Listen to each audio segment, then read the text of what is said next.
integrantes do G20, o grupo das 20 maiores economias do mundo, se reúnem a partir de amanhã em uma das cúpulas mais tensas dos últimos anos. A começar pelas ausências. Vladimir Putin, presidente da Rússia, e Xi Jinping, líder da China, não estarão em Nova Delhi. Antes mesmo do início do encontro, as diferenças internas ficaram claras.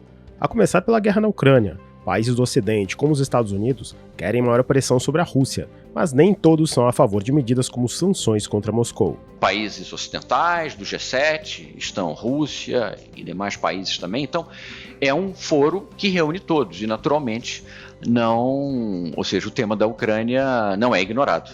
E, portanto, tende a ser um dos pontos mais complexos, difíceis na negociação para se chegar a um texto de consenso. A reunião ainda marca o início da presidência brasileira do G20. No ano que vem, a cúpula deve acontecer no Rio de Janeiro. E Lula defende discussões sobre clima e combate à desigualdade econômica e social. Mas também precisará de equilíbrio diante da disputa entre americanos e chineses. O Ao Ponto dessa sexta-feira discute a reunião do G20 em Nova Delhi e quais são as chances do encontro de líderes e representantes terminar sem um comunicado conjunto. Nosso convidado é Davison Belém Lopes, professor de Política Internacional da Universidade Federal de Minas Gerais. Ele também fala sobre o desejo da China de fortalecer o BRICS e como isso pode afetar o G20. Eu sou Carolina Moran. Eu sou o Felipe Barini. O Ao Ponto de 8 de setembro de 2023 começa agora. Vem com a gente!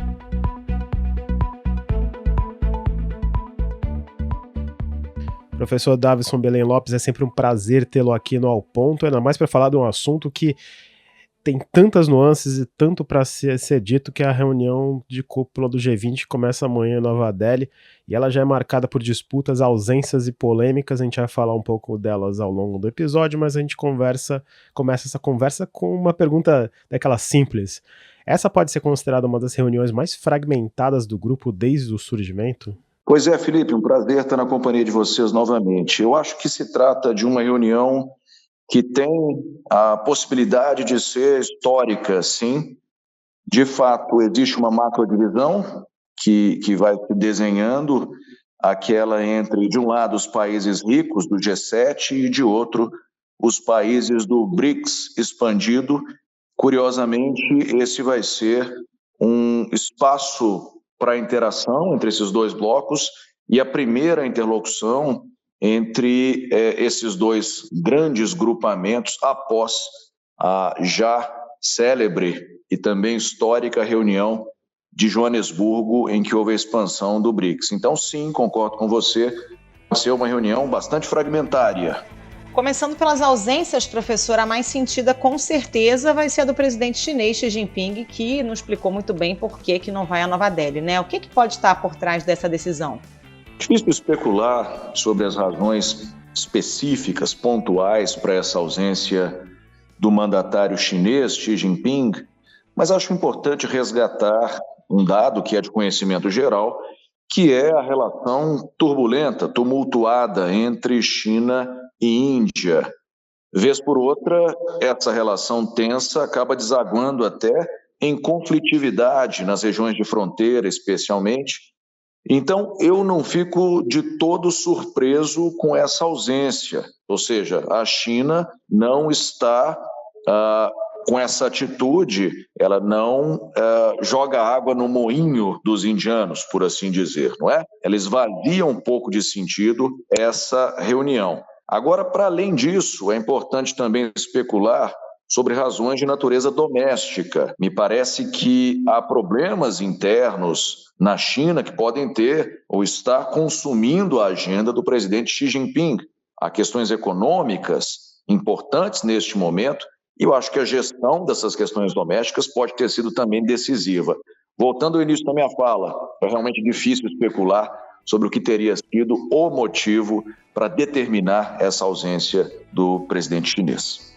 Tem uma outra ausência que é importante, que é do presidente russo Vladimir Putin. Ele também não foi à cúpula dos BRICS na África do Sul, mas dessa vez na Índia não tem aquele argumento de que ele poderia ser preso por ordem do Tribunal Penal Internacional. A Índia não é signatária do Tratado de Roma. Mas para os organizadores indianos, esse no-show do Vladimir Putin trouxe certo alívio? Eu acho que sim, eu diria que sim, porque afinal de contas, ainda que não haja a vedação que adviria do Tratado de Roma, mas ainda assim a presença de Vladimir Putin ela seria um elemento perturbador para o bom andamento das conversas, não é? Naturalmente haveria reações da parte da sociedade civil e dos próprios chefes de Estado e de governo que se farão presentes em Nova Delhi, de maneira que entendo que no frigir dos ovos a não presença, o não comparecimento de Vladimir Putin deixa o ar mais leve e de maneira reversa, se Putin estivesse em Nova Delhi, ele talvez capturasse todas as manchetes e as atenções, deixando pouco espaço para os debates políticos que realmente interessam. Então, eu acho que, de um modo geral, é bem-vinda essa ausência de Putin, pelo menos aos olhos de Nova Delhi. O tema mais controverso do comunicado foi outro, a guerra na Ucrânia, com críticas a um dos integrantes do grupo, a Rússia. A declaração final destacou que a maioria dos membros condenou fortemente a guerra na Ucrânia e enfatizou que ela está causando imenso sofrimento humano, afetando a economia global e aumentando a insegurança energética e alimentar. Porém, reconheceu a divergência. Houve outras opiniões e avaliações diferentes da situação e das sanções. Na reunião do ano passado em Bali, professora, a declaração final apontou que a guerra na Ucrânia foi condenada pela maior parte dos membros, destacando como vários países do grupo veem o conflito de formas diferentes. A guerra deve ficar sem consenso nessa reunião do G20? O que vai depender muito do nível de aprofundamento nos temas, porque atingir um consenso superficial, um consenso no nível mais abstrato, é fácil, é possível que aconteça. Se os atores concordam de um modo muito amplo e genérico com alguns temas, eu acho que isso pode sim dar vazão, dar encaminhamento a uma declaração final, formal, não é? Que cumpra, digamos, o requisito, a liturgia, mas se houver um aprofundamento em algumas questões, naturalmente que a chance de se chegar a um impasse aumenta. E, claro, o tema do momento que divide praticamente ao meio o G20 é a guerra na Ucrânia.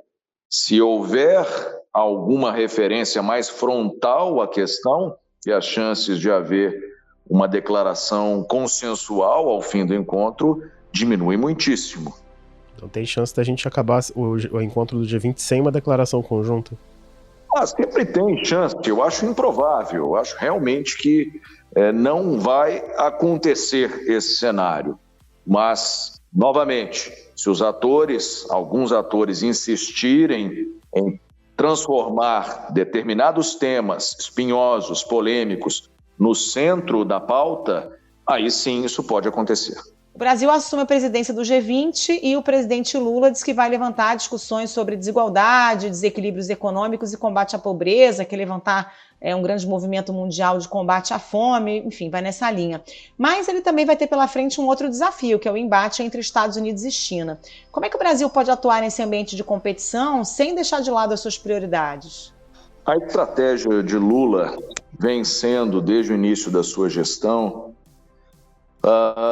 uma espécie de reedição da política de não alinhamento, ou seja, a tentativa de encontrar uma terceira via e, claro, explorar temas que nos digam respeito mais diretamente, evitando as agendas que, no entendimento de Lula, não são agendas do Brasil ou que interessam diretamente ao Brasil. De maneira que essa escolha dos tópicos tais como desigualdade, combate à pobreza, à fome e mesmo as questões ambientais que devem comparecer, essa escolha não tem nada de ingênua, é uma tentativa de, além de servir ao interesse nacional brasileiro, também se desviar de eventuais temas que tragam constrangimentos para o Brasil. Não interessa em nenhuma hipótese ao Brasil uma discussão polarizada, não é? E que nos coloque diante da escolha de Sofia entre China, nosso maior parceiro comercial, e Estados Unidos, nosso grande aliado estratégico desde pelo menos o início do século XX. Então o Brasil vai, de todas as formas, evitar esse tipo de bola dividida. Vai tentar explorar uma terceira via, uma avenida de outras questões que envolvam temas de apelo socioeconômico e ambiental, sobretudo. Agora, para o Brasil, o que representa essa presidência do G20 nesse momento? O governo Lula considera a reunião, especialmente a reunião do G20, que deve acontecer aqui no Rio de Janeiro no ano que vem, ao lado da COP30, que é prevista para Belém em 2025. Essa presidência rotativa é um marco da volta do Brasil às mesas diplomáticas e fóruns internacionais depois do isolamento do tempo do governo de Jair Bolsonaro? Não tenho dúvida, Felipe, e digo mais, juntamente com o tema BRICS, ou BRICS+, após essa expansão, o evento que acontecerá no Rio de Janeiro em 2024, quando o Brasil sediará o encontro anual dos líderes do G20, e a cúpula de 2025 em Belém do Pará, representam uma espécie de tripé macrodiplomático da gestão Lula da Silva.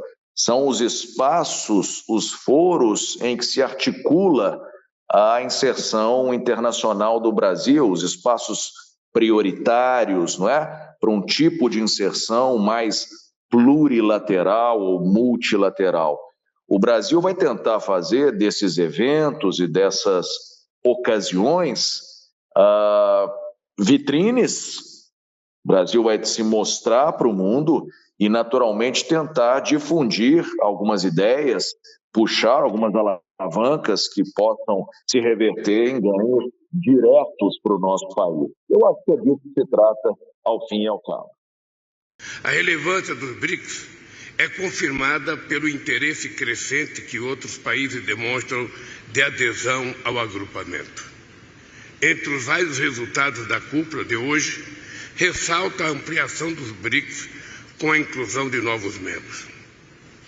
Como indicou o presidente Ramaphosa, é com satisfação que o Brasil dá as boas-vindas aos BRICS, à Arábia Saudita, à Argentina, ao Egito, aos Emirados Árabes Unidos, à Etiópia e ao Irã. Agora, o PIB dos BRICS eleva-se para 36% do PIB global em paridade de poder de compra e 46% da população mundial. Voltando ao tema do BRICS, professor, na reunião de Joanesburgo, o grupo teve a sua maior expansão e a China diz que quer fortalecer o grupo e torná-lo uma alternativa ao G7.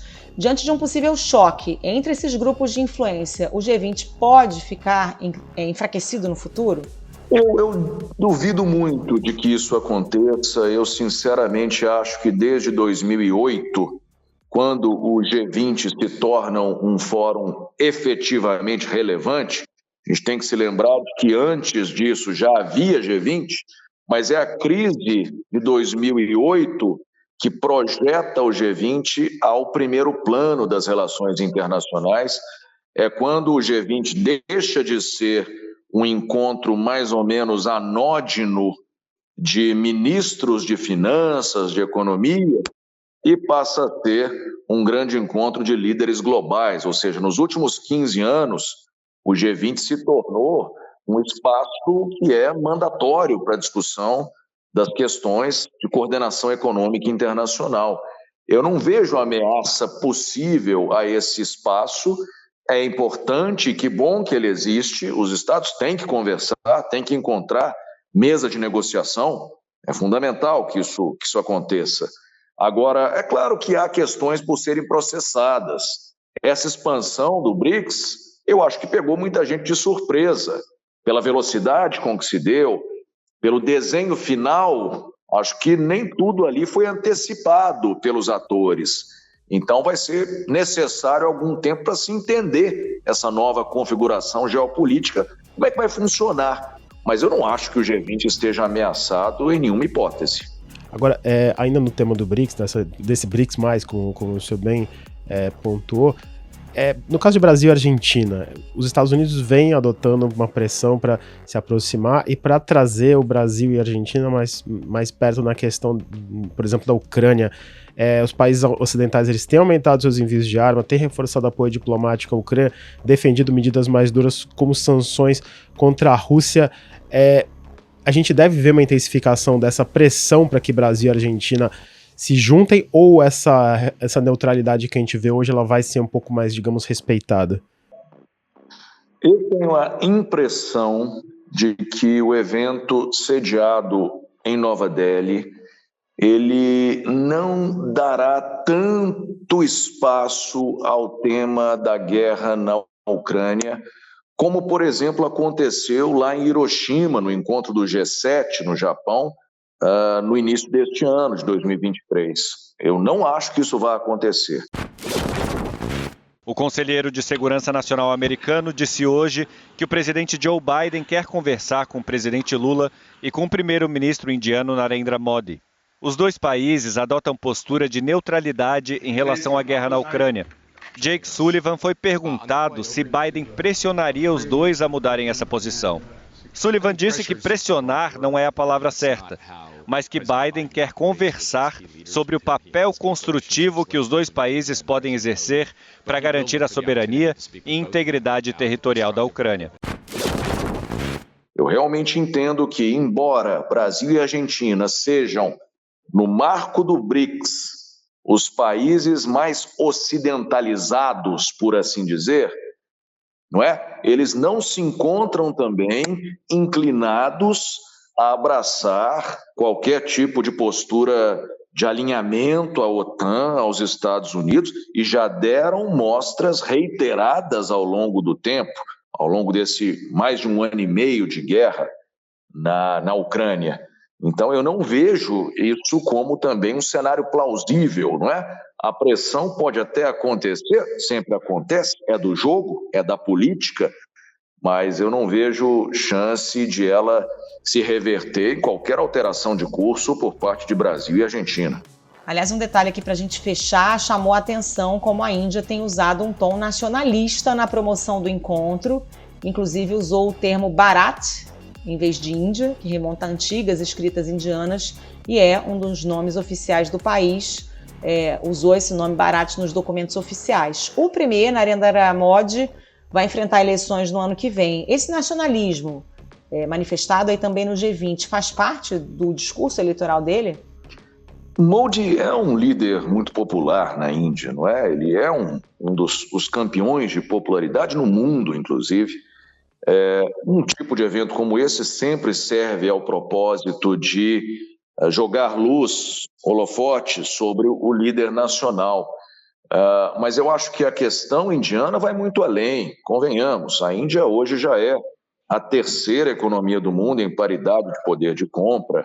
A Índia assumiu o topo em termos de demografia, o país mais populoso do mundo, e tem se projetado de forma muito interessante nas relações internacionais. Então, acho que vai muito além do elemento Narendra Modi.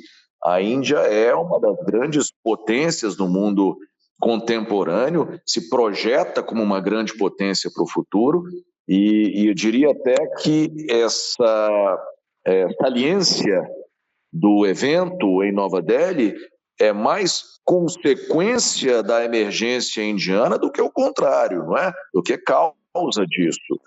A Índia é um dos países que vão certamente estar em evidência, não é? E serão protagônicos nos anos por vir. E a gente vai ficar de olho aqui no Ao Ponto e, por enquanto, Davison Belém Lopes, muito obrigado pela sua participação, como sempre, extremamente esclarecedora. Os ouvintes certamente vão aproveitar muito e olhar com um olhar um pouco mais apurado para essa reunião do G20 em Nova Delhi. Volte sempre ao Ponto.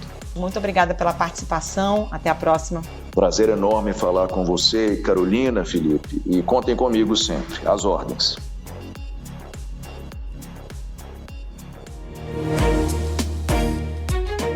Esse foi o Ao Ponto de hoje, o podcast diário da redação do Globo.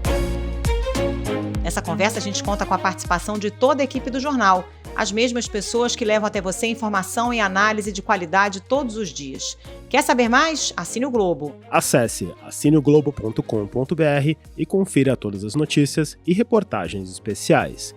Nesse episódio, a edição foi de Luan Oliveira e a produção de Pedro Guimarães. Até mais. Até mais.